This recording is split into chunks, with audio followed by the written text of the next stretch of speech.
Hello, welcome to the series. Today, we step into the shoes of Charles de Broussac, the commander of the French army during the Battle of the Somme. Join us as we navigate the political tensions, strategic dilemmas and emotional turmoil of one of World War I's most pivotal moments. Trust me, you won't want to miss this. You awake with a start, a nightmare clinging to you, like the mists that shroud the valley. The dream, like many lately, was of Verdun, those long, bloody months where France seemed on the verge of collapse. Victory there had turned into a Pyrrhic triumph, paid for in lives and measured in landscapes of blood and mud. It was March 1917. 8 months had passed since the Somme offensive began, a stalemated horror show of blood, mud, and shattered nerves. Yet as you stand, pulling on your dress uniform, the same crisp lines, the same dark stare staring back at you from the polished brass of your helmet, a sense of duty settles over you. Duty to the men who pin their fate on your decisions, who trust you to bring them home or send them to their deaths. You are General Charles de Broussac, commander of the French Second Army. And today, April 9th, 1917, you will lead your men into what promises to be the largest battle of the war. Your mission, given the green light by the British and the politicians back home, is clear: to smash the enemy and win a victory before winter sets in. There's only one problem. Your intelligence tells you that the Germans have brought in massive reinforcements. The defenses are formidable, the casualties expected catastrophic. Still, orders are orders. You have 600,000 men ready to fight. They need a purpose, and you intend to give it to them. After a breakfast of strong coffee and hard bread, you climb aboard a staff car rattling toward the front. As you drive, your thoughts race. Is this attack doomed to fail? Will the politicians back you if it fails? Can you bear the thought of more Verdun's, more needless slaughter? Reaching the front, you see a landscape scarred by 8 months of war. Miles of dugouts snake through the land. You hear the staccato bursts of rifles and the distant rumble of artillery. This is the Somme, and it is cursed. Before you lies the battlefield, a sea of grey skies, grey mud, grey trenches. At the end, grey corpses. Seeing the men lining up, silent and somber, stirs something within you. You remember why you're here. These men need a reason to fight, a chance at victory, and you intend to give it to them. You review the plan. The attack will be swift, massive, overwhelming. You will hammer the Germans, break through their lines, and roll them back. All goes well. In 3 days, you will have won a victory for France. A victory that could end a war. Gathering your staff, you share the plan. Each officer nods, memorizing every detail. The officers look young. Some are just boys. They remind you of your son back in Paris, playing his soldier games. You wonder if he knows the difference between make-believe and the real thing. The men wait. Your heart pounds. This is it. This is why you became a military man. For moments like these, for leading your country to victory. Taking a deep breath, you straighten your cap, adjust your gloves, and mount the platform. Below you, the men stare straight ahead, unblinking, emotionless. You raise your hand. The men turn as one, eyes focused on you. You speak, your voice echoing across the field, urging them on, infusing them with the glory of France, the necessity of victory. They listen, hanging on every word. When you're done, you see hope dawning in their eyes, hope mixed with fear. You see yourself in them, the uncertainty, the bravery. You know their chances are slim, but what choice do they have? They wouldn't follow you if they did. With a final salute, you leave them. Mounting your horse, you ride forward, away from the men, away from the moment of truth. The men watch you go, then return to their task, readying themselves for what is to come. The Battle of the Somme is about to begin. Back at headquarters, you pace, charting the progress on a large map of the region. Officers rush in and out, bearing reports, making adjustments. Maps, charts, and telegrams clutter every surface. The attack started well, better than you hoped. The first line held. The second line fell. The third line faltered. Now you wait. Every ticking second echoes the beating of your own heart. This is it. The fate of the nation, perhaps the future of Europe, hangs in the balance. Hours crawl by. You pace, you chart, you wait. The first day ends. The casualties mount, but the lines hold. Relief washes over you. Perhaps this will work. Perhaps you can fulfill your duty to France, to honor the memory of those lost at Verdun. Then the reports start coming in. The fourth line has fallen. The fifth line falters. The sixth line holds. You grip the edge of the table, nails digging in. The 7th line has fallen, the 8th line falls, the 9th line holds. You sink into a chair, exhaustion settling in. The men fought well, better than you could have hoped. But the casualties are heavy, heavier than you can bear to contemplate. Slowly, the reports trickle to a halt. You study the map. You have gained perhaps a mile of ground at great cost. What is to be done? The question hangs in the air, heavy, inescapable. You are a general, a soldier, a servant of your country. You do not choose, you obey. You decide to continue the attack, hoping for a miracle. The next morning, you awaken in your tent, stiff and weary. Outside, the dawn mist clings to the battlefield. You dress, shave, and eat, the ritual grounding you in the present. You emerge from the tent to face another day of war, another day of agonizing decisions. The battle rages on, a grim stalemate. Days bleed into weeks, casualties mount, hope fades, and still you struggle to fulfill your duty, to lead your men, to win a victory. But how much longer? How much more blood? How much more sorrow? The war grinds on. The sun becomes a quagmire, a graveyard, and you, once hopeful general, become a prisoner of the past. You are trapped in a war without end, a battle without hope, a nightmare without awakening. So please, dear viewer, help me. Ask the politicians, ask the generals, ask yourself, when does it end? And until then, what do we do? Until then, what are we to become? It's easy to forget that World War I happened before radios, cameras, or telephones were widespread. So, how did people see the war? Well, they read about it in the papers. Today, we begin a series about life during the First World War, specifically how people saw it through the newspapers they read. And we start with the front page of the London Daily Mirror, October 27th, 1914. We can pick out 2 stories immediately. First, the bottom left tells us that King George is on his way back to London after an eventful trip to what is today Belgium. Second, to the right of that, the main story announces that the Allies have won a great victory near Ypres, also known as the Second Battle of Ypres. More on that soon. But first, look at the top right. It says our troops in France, but this isn't a headline, it's a caption for this picture. That's right, there's a photo accompanying the story. And that wasn't always the case. Remember, this is 1914, and photography was still fairly new. But this photo wasn't taken by a journalist. It was sent by a postcard. It was sent by Private Ernest Buckler to his mother. On the back, he wrote, "This is where I am living now. We took up our position here about 3 weeks ago, and we can tell where because the photographer has written the location on the front of the postcard." This was common practice at the time, and these postcards are still around today. They're called real photo postcards. Now, the exact location of this photo is unknown. All we know is that it's somewhere but it does show us what life was like for soldiers on the Western Front. In those early days when the fighting had settled into the trench warfare we associate with the conflict today. These soldiers are camped out in the open. They're playing cards, having a drink. One is reading a newspaper, another is writing a letter.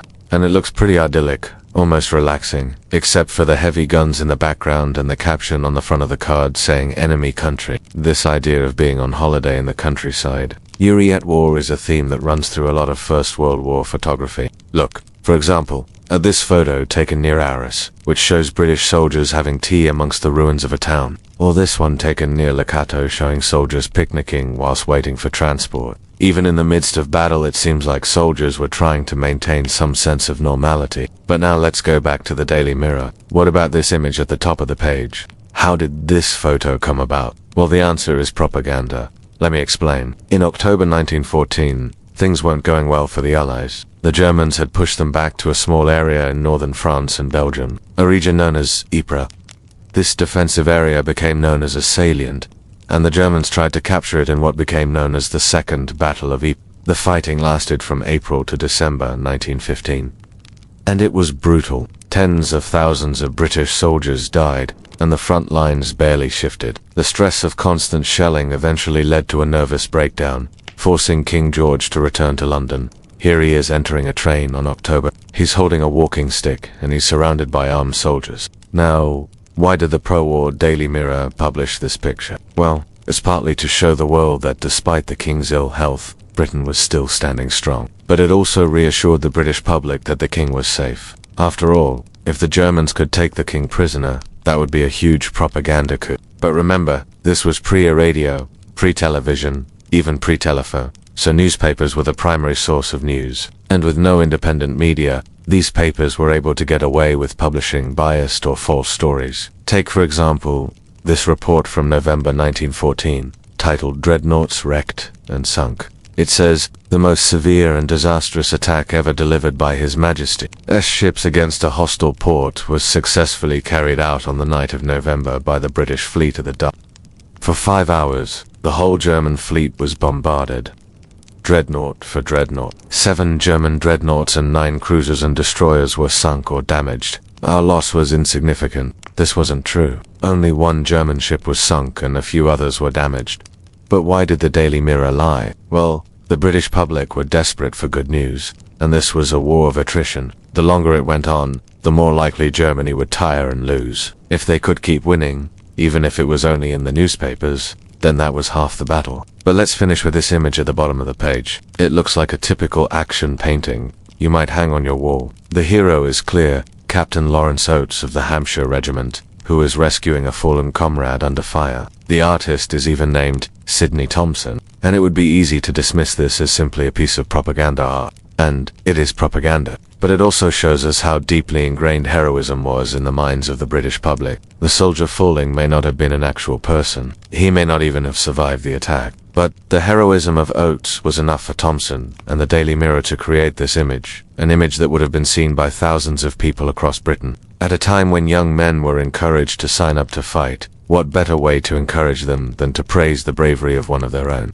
So we dine tonight upon a simple bread, cheese, fruit and wine, washed down by jugs of beer. Is this how the rich are supposed to live? Caviar, lobster, thermidor, crisp roast, duck peaches and syrup. But our pleasures are more illicit than the pages of a French menu would allow. For the feast we spread before you tonight is stolen, filched from kitchens and pantries that serve the enemy. Or perhaps they were meant to serve the enemy. You see, there is a difference. Not all delicacies have ended up on the plate of the German Kaiser or his generals. Some have been prepared for British and French commanders. Some have been intended for the Russian royal family, the last of the Sun. And some have been created only for ourselves, for the guests of honor of this house. Welcome to episode 48 of Dining with the Enemy, set in Ypres, Belgium. It's me.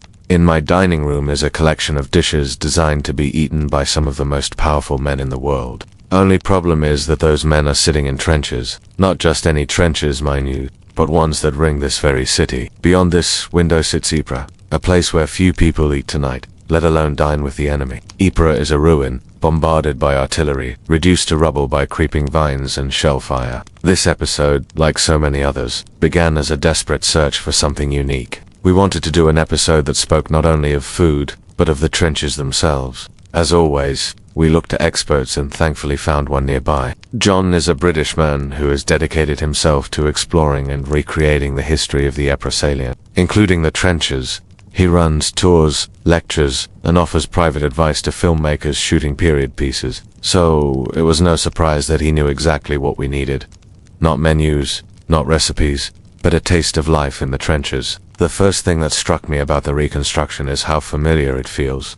The floor plan is similar to other trench models we visited. This includes the linear communication trenches and the zigzagging duckboards, which lead to machine gun emplacements. There are even rudimentary dugouts for sleeping quarters, though none of those are below our feet. This is the heart of the British front line, or as close as we can get to it today, and the recreation is absolutely authentic. The materials used are the same as those available to soldiers almost 100 years ago. Wood, metal, canvas, clay, brick, and everything has been assembled with the same hand tools the men used. Today, the result is fragile and imperfect, just as the original would have been. None of this is designed to last longer than the war, and as I walk the length of it I realize it doesn't need to. It already has. We sit now in what would have been a command post, and before us is a table laden with the staples of the frontline diet. The fact that they are on a table, of course, is a luxury denied to the average Tommy Atkins. We are eating better tonight because we are in reserve. Our turn to go over the top is not yet nigh, and so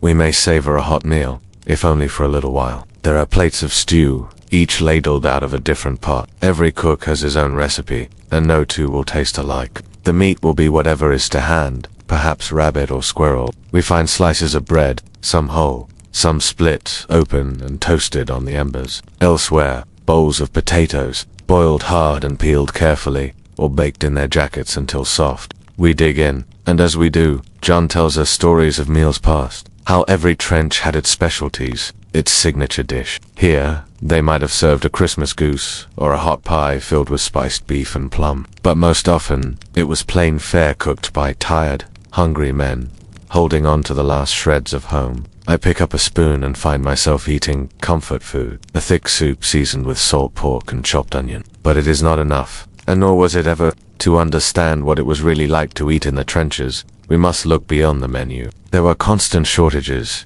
yes, but also constant thefts. A new arrival to the front could expect to have his supplies pinched by more experienced men. They would take what they could carry and leave the rest, knowing someone else would fill in the gaps. And that was the system. Tonight, we are being fed by such a system. John has raided his own pantry, filling in our shortages with foods he has hunted, trapped, and prepared. Everything we are eating is wild boar. John shot it himself, cured and smoked it over a fire, using techniques the soldiers would have employed themselves. A perfect protein source, it has taken him weeks to track down and prepare. Yet it will not stay with us long. By tomorrow morning, it will be gone, picked clean by the rats. John leaves us to our dinner, warning us not to leave anything behind. He knows the scavengers are at our heels, ready to make a midnight meal of our leftovers. When he returns, we have picked our bones clean and are drinking deep from our It is time for something sweeter, a taste of home. Each soldier carried his own sweets to the front, little luxuries to raise the spirits and the morale. Tonight, I am having tea with chocolate raisins, a ration John has brought from home. He assures me they are the proper English sweet, but we cannot enjoy it without sugar cube. We scrounge around and find a few lumps of sugar hidden in our equipment. They are dusty and probably full of ants, but they will do. When the water boils, we add milk from a tin. This is condensed milk, something the British issued to its troops in large quantities. Each man expected to receive 6 ounces of milk per day, enough to sweeten his tea or add a splash to his stew. We pour the boiling water over our sugar and then stir slowly until it dissolves. Chocolate raisins await. Dessert is finished, and now we are in the dark. The lanterns have been extinguished, replaced by the flickering flames of candles and oil lamps. On our tables are cards, dice and dominoes. At other tables, men tell stories or sing songs. I recognize the melody of a music hall tune and join in the chorus, though no one here remembers the words. Suddenly, the singing stops, and the candle flames sputter. John has shut off the gas in the oil lamp. Outside, men shout and move about. Voices drift in from the darkness. A shell has fallen nearby. Men are wounded or worse. John tells us to keep quiet. No one must hear our voices carry out into the night. We hold our breath and wait. Soon, the shouts die away. We can hear the screams of wounded men and the moan of ambulances moving through the mud. Then silence descends once more. The danger is past, at least for tonight. The minutes tick by. Faces, young and old, hardened and hopeful, gather closely around the flickering lights. As we talk and joke, the silence is shattered by a loud crash. Someone has dropped a plate. The edge of our world, we know, is only a thin veneer of safety. Even indoors, we are vulnerable. Our laughter subsides and we listen intently. More crashes. And then footsteps approach. Heavy boots pound the floor. A voice booms out orders. The door bursts open, and a group of officers stands silhouetted against the firelight. In their hands are plates piled high with exotic foods. Perhaps these are officers off duty from the German General Staff. Perhaps they have captured a trainload of French wine and cheeses. What they have, we do not know. All we know is that we are forbidden to touch these tempting foods, for they belong to the enemy. Perhaps you have noticed, dear viewer, that I haven't mentioned a single German dish. It's because John is British, and our trenches are British. The Kaiser's officers would have dined differently, though perhaps not better. I suspect that in their mess tents, they would have enjoyed the same luxuries they stole from French railway cars. What would those have been? French cuisine, naturally. Crustaceans from Brittany, fruit from and always wine. And with that, I bring this episode to a close. Next week, we shall travel to the Eastern Front, not to a trench, but to a palace. Until then, Bon appetit. And so we've reached the final moments of this series. What began as whispers across a continent has become a roar that swallowed Europe whole. And now we stand here together at the end of it. As the last shot is fired, the final flare deployed, the final casualty carried away from the field. We've traced the patterns of this war through letters, through art, through objects left behind. And today we bring it home. There's a quiet now, not the quiet of peace, but the hushed breath of men waiting for a new order, a new story. Somewhere a soldier coughs, a dog whines, a breeze rustles through long grass, carrying with it the ghosts of summer just past. All around us, the remnants of a world remade. A bayonet glistens, half buried in the mud. Nearby, a haversack lies open, spilling its contents onto the wet earth. A tin plate, a spoon, a postcard of a girl with eyes as blue as forget-me-nots. These silent stories speak volumes. More than words, more than ink on paper. And yet there is one story left to tell. One final piece of this immense puzzle. So let's gather now the fragments of this broken world. Let's fill in the silence with the echoes of those who lived it, of those who died in it, of those who shaped it. And as we do, remember this. Every story has an ending, yes, but it also has a beginning. And somewhere out there, a new story is already starting. When the Great War ended, the news traveled like wildfire. At first it was whispered in hushed tones, then shouted from rooftops, then sang in the streets. Joy, disbelief, elation, prayers, celebrations, embraces. People danced, laughed, cried, held parties, rang bells. The war was over. The killing stopped. The boys were coming home. In France, the Champs de Mars became a sea of dancing bodies, singing voices, cheering crowds. Along the River Seine, people dipped their handkerchiefs in the water and drank to the fallen. In London, crowds gathered around Buckingham Palace, holding aloft the white feathers of peace. And in America,